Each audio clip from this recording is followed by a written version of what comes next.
មកមើលកាមេរ៉ាញឹម1 2 3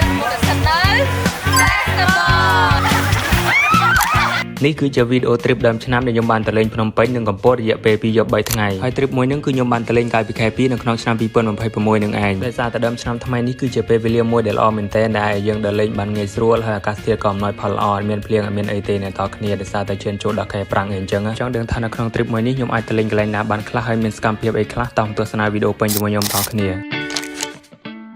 អូខេសួស្តីអ្នកនរគ្នាអញ្ចឹងដើមវីដេអូដំបូងគឺមានអីច្រើនទេយើងរៀបចំធ្វើដំណើរចេញពីក្រុងសៀមរាបទៅកាន់ភ្នំពេញដោយសារតែ plan នៅក្នុង trip មួយហ្នឹងគឺពួកខ្ញុំទៅលេងនៅភ្នំពេញមុនហើយកន្លែងដំបូងដែលពួកខ្ញុំបានចូលទៅលេងគឺនៅក្នុងព្រះបរមរាជវាំងនឹងឯងហើយនៅពេលដែលចូលទៅដល់បរិវេណខាងក្នុងហ្នឹងគឺពិតជាស្រស់ស្អាតនិងអស្ចារ្យខ្លាំងមែនទែនអ្នកដែលគាត់ធ្លាប់ចូលទៅគឺដឹងហើយប៉ុន្តែគួរឲ្យស្ដាយមែនទែនអ្នកនរគ្នាដោយសារតែចូលទៅដល់ខាងក្នុងគេអាចឲ្យយើងថតបានទេអញ្ចឹងក៏ខ្ញុំបានស្ដាប់ជាមួយនឹងបងស្រីដែលគាត់ជាកាយហ្នឹងគឺគាត់បញ្យល់ពួកយើងនៅខាងក្រៅនឹងឯងហើយបន្ទាប់ពីពួកខ្ញុំបានដើរទស្សនាមើលខាងក្នុងបានខ្លះៗហើយបងស្រីដែលគាត់ជាកាយហ្នឹងគាត់បាននាំយើងដើរលេងក៏ដូចជាដើរមើលទស្សនាផ្នែកខាងក្រៅនឹងម្ដងហើយក៏មានជាផ្ទាំងគំនូរទាក់ទងទៅនឹងរឿងរាមកេររឿងអីនឹងឯងអ្នកតគ្នាយើងបានសិក្សាកាលពីថ្នាក់វិទ្យាល័យហើយបន្ទាប់ពីបានទស្សនារួចពួកខ្ញុំក៏បានបន្តដំណើរចេញមករកអីញ៉ាំអូខេអ្នកគ្នាឥឡូវនេះគឺខ្ញុំទៅរកអីញ៉ាំនៅក្នុងអ៊ីអនឡើយយើងកំពុងទៅនៅក្នុងអ៊ីអនបន្ទាប់ពីបានដើរលេងពេញមួយថ្ងៃហើយនៅភ្នំពេញគឺយើងបានទៅវាំងដើម្បីចូលទស្សនានៅខាងក្នុងហ្នឹងហើយពេលល្ងាចនេះគឺយើងមករកអីញ៉ាំនៅក្នុងអ៊ីអនដល់ពីញ៉ាំអីនៅក្នុងអ៊ីអនរួចហើយគឺយើងនឹងទៅលេងនៅ Box Street អ្នកនរគ្នាពេលដែលចូលដល់ក្នុងអ៊ីអនហ្នឹងគឺខ្ញុំមិនដឹងថាទិញអីទេអ្នកនរគ្នាហើយក៏បានដើរទៅរកកន្លែងលក់បាយហើយក៏បានទិញបាយទិញអីញ៉ាំនឹងឯងតែតម្លៃនៅក្នុងហ្នឹងគឺរៀងថ្លៃគួរសមដែរអ្នកនរគ្នាហើយណាមួយខ្ញុំក៏មិនមែនជាអ្នកភ្នំពេញអីទេហើយអត់ដឹងថាញ៉ាំអីក៏នាំគ្នាទិញបាយឆាទិញអីញ៉ាំទៅហើយបន្ទាប់ពីបានញ៉ាំអីរួចហើយក៏បាននៅយូរដែរក៏នាំគ្នាចេញមកវិញតែឥឡូវគឺខ្ញុំមកលេងនៅ Box Street ឃើញថាភ្ញៀវទេសចរមកលេងច្រើនខ្លាំងមែនទែនដោយសារតែថ្ងៃនេះគឺចុងសប្តាហ៍អញ្ចឹងខ្ញុំដើរលេងតាមផ្លូវហ្នឹងឯងហើយមើលពីទស្សនវិជ្ជាហើយនេះគឺជាទិដ្ឋភាពពេលយប់នៅមុខវាំងអ្នកនរគ្នាគឺមនុស្សច្រើនខ្លាំងមែនទែនដោយសារតែថ្ងៃហ្នឹងគឺជាថ្ងៃចុងសប្តាហ៍ហើយបន្ទាប់ពីបានដើរលេងនៅកន្លែងមុខវាំងបន្តិចហើយខ្ញុំក៏បានត្រឡប់មកកន្លែងគេងវិញអ្នកនរគ្នាហើយនេះគឺជាទិដ្ឋភាពពេលព្រឹកដែលយើងបានក្រកទៅញ៉ាំអីនៅផ្សារធំនៅក្នុងរាជធានីភ្នំពេញនឹងឯងហើយនៅក្នុងផ្សារហ្នឹងគេមានលក់អីញ៉ាំច្រើនមែនទែនអ្នកនរគ្នាមានបាយមានកាទៀវមានបបរអីចឹងទៅហើយខ្ញុំញ៉ាំបបរគឺបបរគេឆ្ងាញ់មែនទែនអ្នកនរគ្នាហើយតម្លៃក៏សមរម្យដែរអូខេមកមើលកាមេរ៉ាញឹម1 2 3មួយទៀត1 2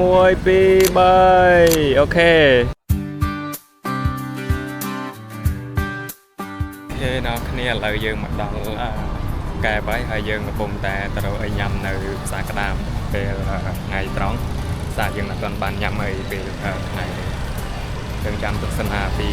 ទិដ្ឋភាពនៅផ្សារក្តាមជាមួយខ្ញុំបងប្អូនគ្នាហើយទាក់ទងទៅនឹងហារបស់គេអញ្ចឹង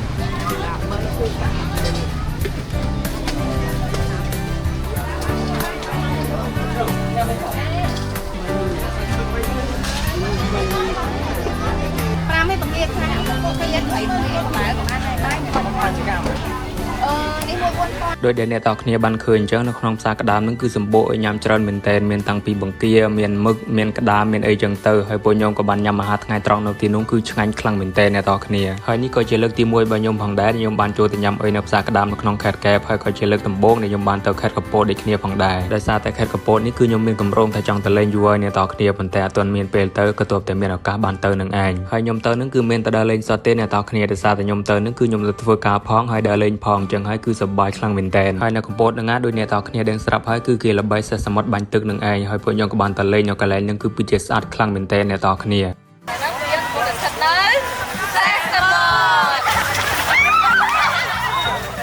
កន្លែងហ្នឹងគឺជាបេះដូងនៃខេត្តកំពតតែម្ដងអ្នកនរគ្នាដោយសារតែបានទាក់ទាញភ្ញៀវទេសចរច្រើនខ្លាំងមែនទែនមានថាតែភ្ញៀវខ្មែរនិងភ្ញៀវបរទេសទេគឺពួកគាត់ទៅលេងច្រើនខ្លាំងមែនទែនអ្នកនរគ្នាអញ្ចឹងបន្ទាប់ពីទស្សនារួចពួកខ្ញុំក៏បានត្រឡប់មកកន្លែងគេងវិញគឺនៅ resort ហ្នឹងឯងអ្នកនរគ្នាហើយបន្ទាប់មកក៏បាននាំគ្នារៀបចំអាំងសាច់អាំងអីញ៉ាំជុំគ្នានៅពេលល្ងាចហ្នឹងឯងហើយបរិយាកាសពេលយប់ហ្នឹងគឺពិតជាសប្បាយខ្លាំងមែនទែនអ្នកនរគ្នាដោយសារតែយើងបានអាំងសាច់បានអាំងបកាញ៉ាំជុំគ្នាមើលទៅគឺទំនងមែនទែនញ៉ាំអីរួចក៏នាំគ្នាចូលគេងអ្នកខ្លះក៏គេងក្នុងតង់អ្នកខ្លះក៏គេងក្នុងបន្ទប់ហើយនេះគឺជាទិដ្ឋភាពពេលព្រឹកយើងបាន បានក្រោកមកហើយក៏ជាថ្ងៃទី3ផងដែរយើងបានចេញដំណើរក៏ដូចជាបន្តដំណើរទៅក្នុងផ្សារសាមគ្គីខេត្តកំពតនឹងឯងអ្នកនរគ្នាដើម្បីទៅរកអាហារញ៉ាំពេលព្រឹកហើយនៅក្នុងផ្សារសាមគ្គីខេត្តកំពតនឹងគេក៏សម្បូរឲ្យញ៉ាំដែរអ្នកនរគ្នាមានបាយសាច់មាន់បាយសាច់ជ្រូកមានកាទៀវមានបបរអីចឹងទៅបន្ទាប់ពីញ៉ាំឲ្យរួចហើយក៏ពួកខ្ញុំបានបន្តដំណើរដើម្បីទៅលេងកន្លែងមួយទៀតគឺនៅស្រែអំបិលដែលគេល្បីនឹងឯងអ្នកនរគ្នាហើយទៅដល់ក៏បានសិក្សាស្វែងយល់ក៏ដូចជាសួរបងដែលគាត់ធ្វើស្រែអំបិលនឹងខ្លះដែរចេញពីស្រែអំបិលជាកន្លែងចុងក្រោយដែលពួកខ្ញុំបានទៅលេងគឺនៅ La Plantation អ្នកនរគ្នាគឺជាកន្លែងហាងកាហ្វេចំការអាមេរិកដែលគេល្បីនៅក្នុងខេត្តកំពតនឹងឯង